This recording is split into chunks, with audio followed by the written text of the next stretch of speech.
మద్యం కుంభకోణం ప్రకంపనలు సృష్టిస్తోంది. వైసీపీ హయాంలో రాష్ట్ర ప్రభుత్వం ఆదాయానికి గండి కొడుతూ భారీగా అవినీతికి పాల్పడ్డారని ఆరోపణలు ఉన్నాయి. దాదాపు 18,000 కోట్ల రూపాయలు ప్రభుత్వ ఆదాయానికి గండిపడగా 3,500 కోట్ల రూపాయల కుంభకోణానికి పాల్పడ్డారు అన్నది ప్రధాన ఆరోపణ. దీనికి దర్యాప్తు చేపట్టిన ప్రత్యేక దర్యాప్తు బృందం సంచలన విషయాలు బయటపెడుతోంది. దాదాపు ఈ స్కామ్లో 40 మంది నిందితులున్నట్టు తెలుస్తోంది. ఇప్పటికే 12 మంది నిందితులు అరెస్ట్ అయ్యారు.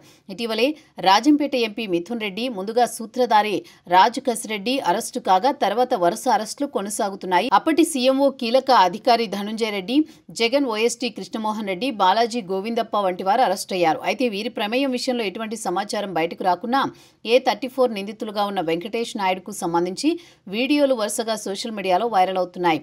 వాటిని పరిశీలిస్తున్న ప్రత్యేక దర్యాప్తు బృందం మరింత లోతైన విచారణ కొనసాగిస్తోంది. చెవిరెడ్డి భాస్కర్ రెడ్డికి అత్యంత సన్నిహితుడే ఈ వెంకటేష్ నాయుడు. మద్యం కుంభకోణంలో ఈయన పాత్ర కీలకమన్నట్టు తెలుస్తోంది. ముఖ్యంగా రాజ్ కసిరెడ్డి సూత్రధారి అయితే మద్యం కుంభకోణం ద్వారా కొల్లగొట్టిన సొమ్మును భద్రపరచడం, అప్పటి ప్రభుత్వ పెద్దలకు చేర్చడం వెంకటేష్ నాయుడు ప్రధాన విధిగా తెలుస్తోంది. అయితే చెవిరెడ్డి భాస్కర్ రెడ్డి అరెస్టు సమయంలో తమకు ఏ పాపం తెలియదని, ప్రభుత్వమే కక్ష సాధింపునకు దిగుతోందని సంచలన ఆరోపణలు చేశారు. అయితే ఆయనకు సన్నిహితుడుగా భావిస్తోన్న వెంకటేష్ నాయుడు తాజా వీడియోలు, ఫోటోలు సోషల్ మీడియాలో దర్శనమిస్తున్నాయి. భారీ డెన్లు, నోట్ల కట్టలకు సంబంధించిన ఈ వీడియోలు హల్చల్ చేస్తున్నాయి. అంతటితో ఆగకుండా వెంకటేష్ నాయుడు విలాసవంతమైన జీవితానికి సంబంధించిన దృశ్యాలు కూడా కనిపిస్తున్నాయి.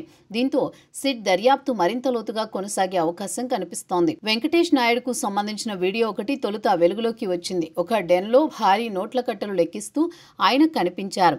అయితే తాజాగా ఆయన ప్రత్యేక విమానాల్లో విలాసవంతమైన ప్రయాణాలకు సంబంధించిన వీడియోలు కూడా బయటకొచ్చాయి. ప్రత్యేక విమానాల్లో మద్యం కుంభకోణానికి సంబంధించిన సొమ్మును తరలిస్తున్నట్టు కూడా కామెంట్స్ వినిపించాయి. మరోవైపు సినీ నటి తమన్నా ప్రత్యేక సెల్ఫీ స్పెషల్ ఫ్లైట్ లో కనిపిస్తుంది.